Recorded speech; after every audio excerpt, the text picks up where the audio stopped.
Boa noite, sejam todos bem-vindos. Boa noite, pessoal.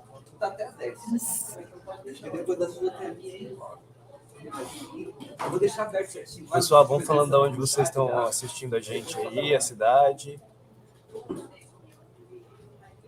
Nós estamos aqui da sede em Paranavaí, então deixar vocês bem à vontade para tirar dúvidas a respeito das disciplinas. Nós concentramos uma live geral das disciplinas de arquitetura, que fica muito mais fácil vocês entenderem as conexões, as interdisciplinaridades em cada uma das disciplinas, né? Porque elas se conectam, então é muito importante vocês também entenderem esse questionamento, ou se tiver alguma dúvida, nós vamos trabalhar com dúvidas pedagógicas, tá?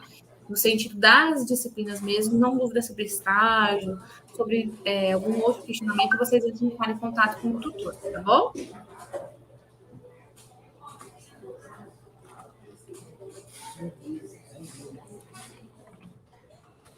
Pessoal, vamos lá então.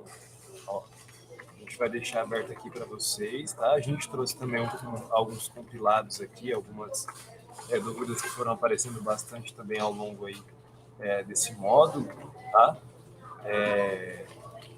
Para trazer aqui para vocês. Ó, a Bruna de Cotiá, São Paulo. Boa noite, Bruna. O Breno mandou mensagem aqui. É importante que vocês entendam, até enquanto se houver alguma dúvida, alguma coisa, a gente vai falando um pouquinho. É importante que vocês entendam que as disciplinas, elas têm o objetivo de organizar um ambiente construído, seja ele como um todo, né? Então, elas têm alguns enfoques, algumas abordagens diferenciadas, né? Algumas disciplinas, por exemplo, de planejamento urbano, é uma disciplina que ela vai tratar... todas as disciplinas da arquitetura, elas têm um certo planejamento. Então, se você vai planejar um projeto, você vai planejar, seja ele um projeto urbano, uma disciplina de metodologia projetual, por exemplo, há uma necessidade de você fazer um estudo de viabilidade.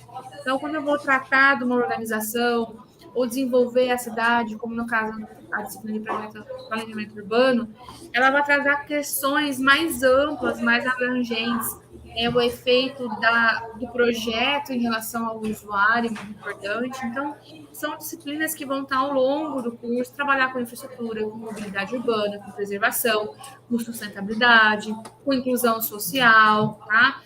Gestão de recursos públicos. Então, são disciplinas que vão estar sendo aliadas, focando na qualidade de vida. A mesma coisa metodologia projetual, onde você vai trabalhar a concepção e a materialização desse projeto. Então, são disciplinas que são sempre linkadas. Conforto ambiental, você vai pensar no bem-estar desses usuários, como que você vai proporcionar ambientes com qualidade de vida também, tá? Não sei se o Gi quer complementar alguma coisa também. Professor, eu só queria pegar aqui uma pergunta que apareceu para a gente aqui ao decorrer do módulo, né? Que é assim, professor, como garantir um ambiente com temperatura adequada, né? Seja no verão ou no inverno, de uma forma eficiente e que seja também econômica?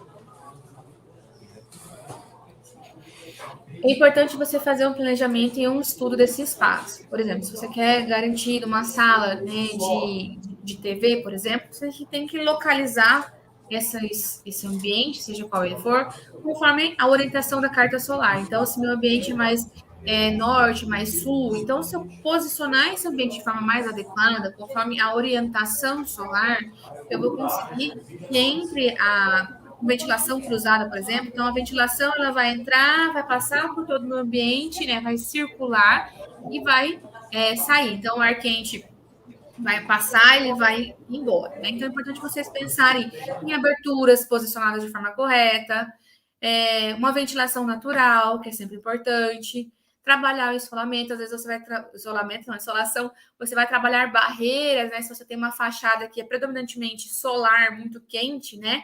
Então você vai criar barreiras como os brises, por exemplo. Então a arquitetura vernacular, que é um termo de arquitetura pensada no espaço, é muito importante. Então não existe aquele projeto que é receita de bolo, que um projeto no Paraná é diferente de um projeto lá no Acre, que é diferente de um projeto lá no saber onde você vai projetar, pensar nas condições climáticas, que é muito importante, tá? Geralmente a culpa é minha quando não é ficar sendo. Mais uma outra pergunta, gente? Pessoal, professor, aqui eu tenho uma outra pergunta aqui também que fizeram, que é como equilibrar o uso da luz natural e artificial para proporcionar um ambiente bem iluminado e confortável? A mesma questão da anterior. Se você saber posicionar, né, para a fachada ideal que a gente vai pensar é entre norte e leste, então que pegue o sol da manhã, você não vai precisar de luz solar, tá? Que nem agora que é noite, você vai precisar. Então você tem o equilíbrio. Quando você tem um posicionamento adequado em relação a essa orientação solar, você consegue minimizar ao máximo a iluminação artificial. Como? Através do posicionamento com a luz natural. Então, você às vezes fazer uma claraboia vai te permitir isso, né? Às vezes a gente trabalha o brise para fazer essa barreira.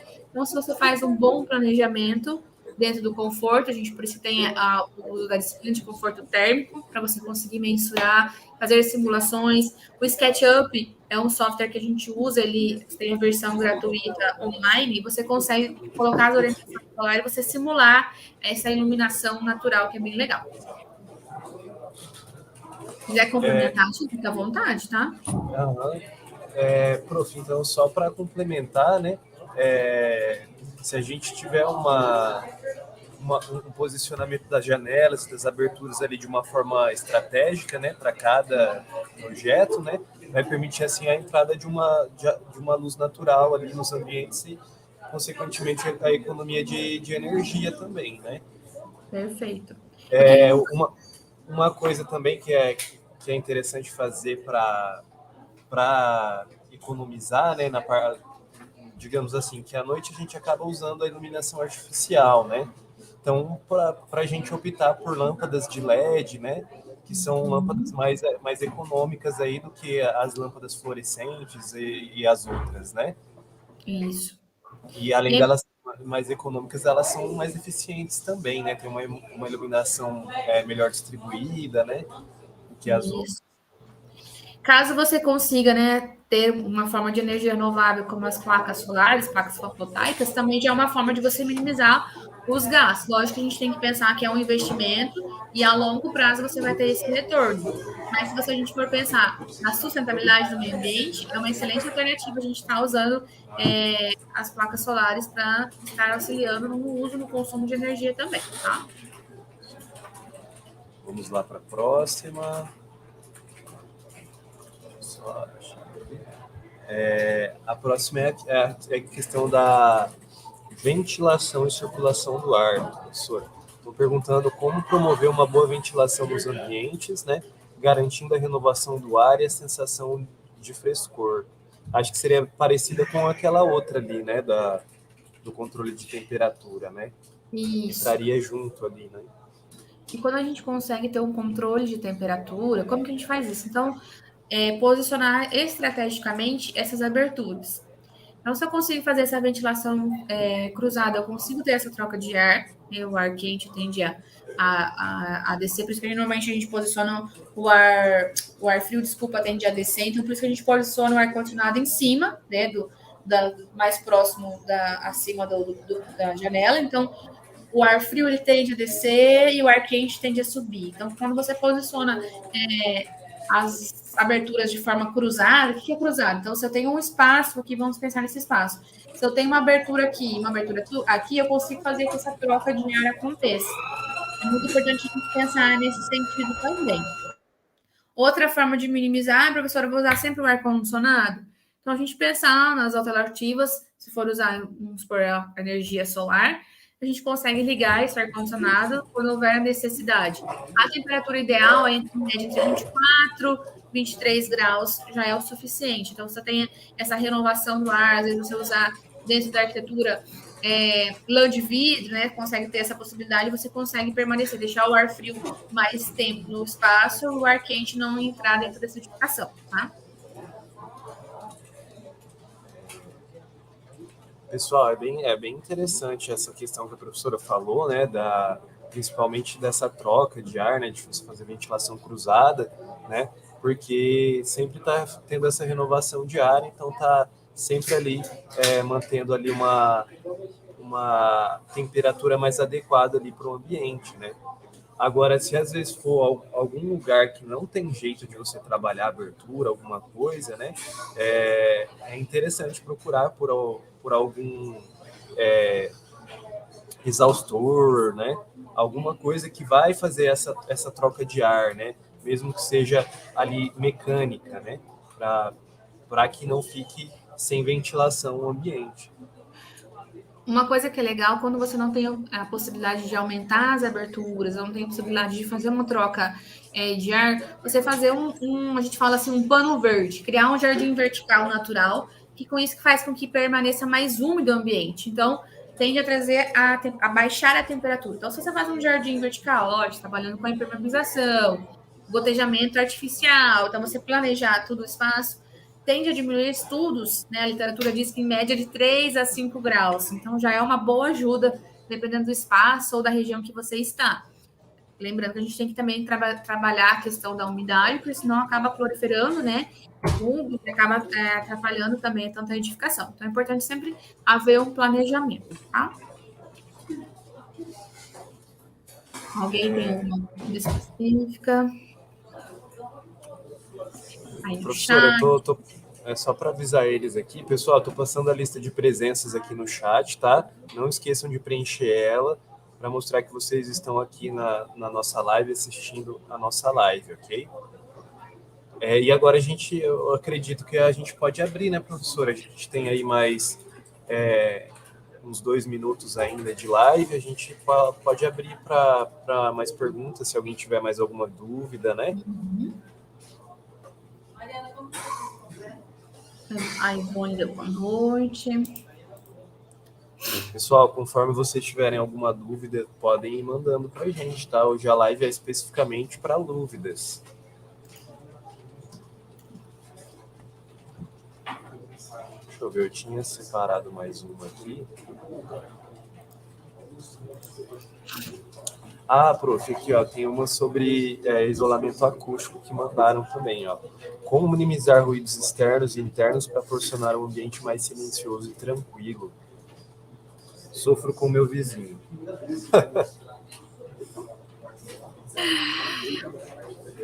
Uma forma de a gente trabalhar o isolamento acústico é por lã de vidro, por exemplo, lã de PET, onde a gente consegue fazer barreira. Vamos pensar uma questão prática, né? Como que eu consigo minimizar o ruído do meu vizinho? Se você mora num apartamento, a gente consegue pensar, né? Nós temos um apartamento ou outro, uma laje, por exemplo. Tem se usado argila expandida, né? Alguns edifícios mais atuais acabam trabalhando uma laje mais espessa, uma camada de argila expandida, que é aquelas bolinhas lá azul, manta e coloca o contrapiso, e daí o piso, né? Seja ele de laminado, qualquer outro tipo. É uma forma da gente minimizar o. Agora, esse é vizinho, né? De parede. Eu moro numa casa geminada. Geminada, tá, gente? Não germinada.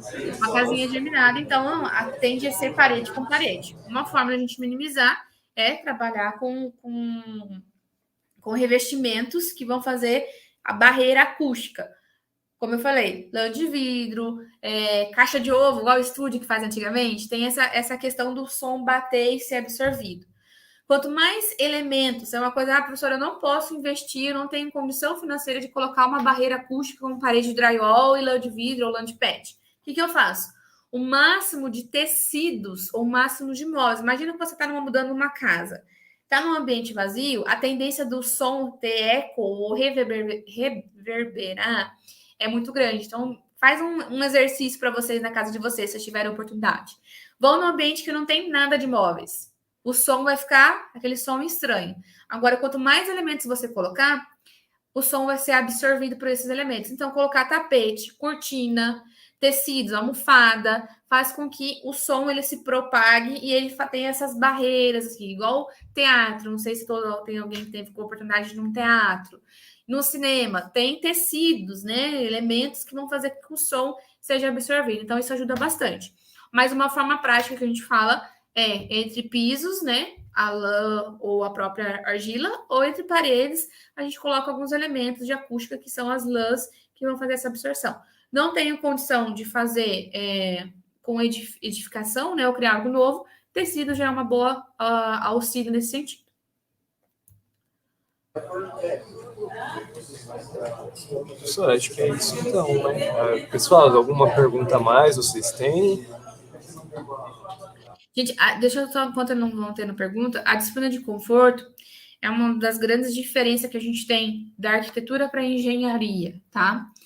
Não cabe a mim falar do que o engenheiro está ou não habilitado para tal, mas nós, futuros arquitetos, né, no caso vocês, futuros arquitetos, nós dois arquitetos, a importância do conforto, diferentemente da engenharia, nós projetamos espaço para pessoas.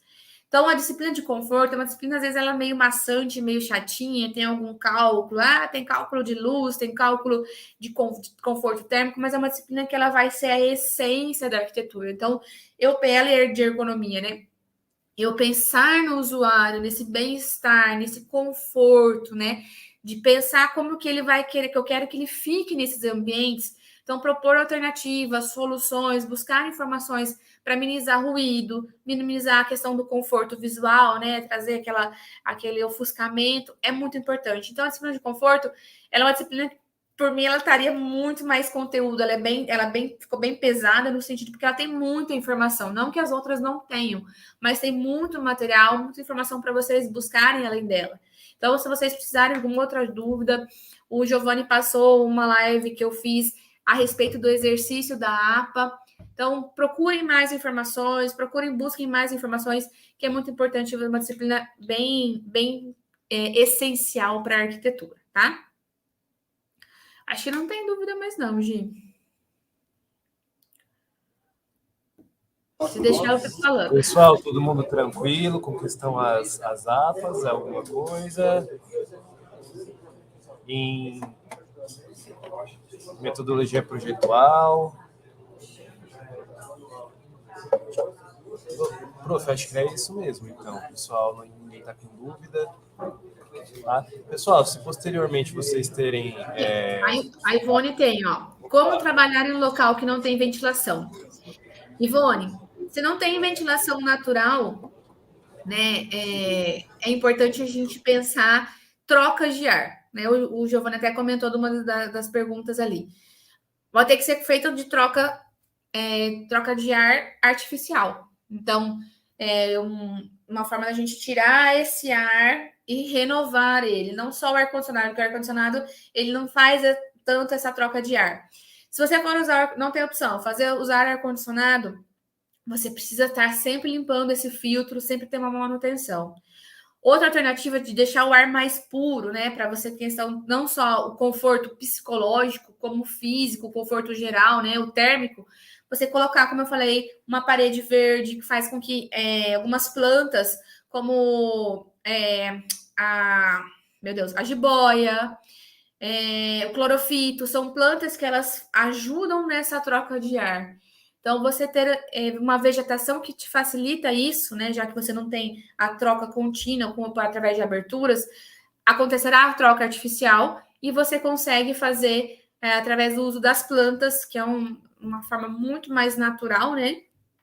Trazer essa parede vertical, ou seja, ela horizontal, alguns vasos, Examecuca também é muito bom. Então, você consegue fazer essa troca natural, tá? O Breno. O isopor é uma opção para isolamento de ruídos? O isopor puro por si só, não, Breno, mas existem alternativas que a gente fala que é tipo sanduíche, que tem uma placa cimentícia, o próprio drywall, né, que é essa placa de isopor, uma lã, né, então ela não vai, só o isopor ele não vai absorver tantos os ruídos, tá? Então, se você coloca, ideal uma parede de 12 centímetros, de 12 a 15, né, que você consegue fazer essa troca, a absorção dos ruídos, tá? Então, só o isopor, né? O isopor comum que a gente usa para artesanato não te resolve. Mas se você trabalhar uma parede, né, de drywall, ela vai te permitir isso, desde que essa parede seja resistente a ruídos, tá? De isolamento. Tiago, você perguntou sobre o conselho, tá? Então, é uma live, a gente vai tirar uma live só de dúvidas das disciplinas, mas eu chamei o pessoal do Conselho de Arquitetura e Urbanismo para uma live específica, tá? Do registro do CAL. Assim, mas eu vou ser bem objetiva. Você finalizou o seu curso, né? A sua graduação, vai haver a sua colação, sua formatura, e depois você faz a solicitação. O nosso curso ele está cadastrado dentro do CAL, tá? Eu fiz o registro, eu, como arquiteta, faço o registro de responsabilidade no CAL, e daí você faz a solicitação. É feito um cadastro de vocês, e depois vocês fazem a solicitação, tá? Não tem muito segredo, assim como qualquer outro conselho, como o CREA, por exemplo. É feito o cadastro, tá? Daniel deu boa noite. Não sei se o Gi quer comentar alguma coisa em relação ao do isopor ou da pergunta da Ivone. Eu acredito que a professora já falou tudo, né? Ali na questão da Ivone, talvez seria interessante ela usar um exaustor, né? Se não tiver jeito ali, para ter essa renovação de ar, o exaustor acredito que seria uma opção viável ali. Até quando a gente pensa em banheiros, né, ou lavabos de edifícios que não tem troca de ar, é feito até me fugiu o nome, que a gente acende junto com a luz. Vento kit. É um aparelhinho que a gente usa, o Vento Kit, ele tem uma forma de você que faça com que esse ar seja trocado. Tiago, mas aí é legal, a gente faz uma live específica, tá? Sobre CAL, sobre o conselho. Eu posso mostrar para vocês, até não sei se você está participando do nosso grupo de estudos, mas um dos planejamentos do nosso grupo de estudos é ensinar vocês como gerar uma guia, né, de responsabilidade técnica, lógico, mais para frente, para vocês terem conhecimento do CAL, tudo mais, certinho, tá bom? Estou à disposição aqui para vocês. Daniel, para isolamento térmico-acústico, seria bom um drywall com lã de vidro e placa de performance. É isso mesmo, Daniel. O drywall, ele te permite até a questão da espessura é excelente, né? Ele é uma espessura que não ocupa tanto espaço e ele te permite bem isso. Eu acho que era isso. Gente, espero que a gente tenha sanado um pouquinho das dúvidas de vocês. Estamos aqui à disposição, no Fale com o Tutor, no meu e-mail. Vocês têm meu contato também institucional para eu estar auxiliando vocês no que precisar. Tá bom? Até mais, pessoal. Obrigado pela presença de todos aí. Qualquer coisa é só mandar mensagem no Fale com o Tutor. Okay? Isso. Até mais. Tenham todos aí um bom restante de semana. Tchau. Obrigada. Até mais.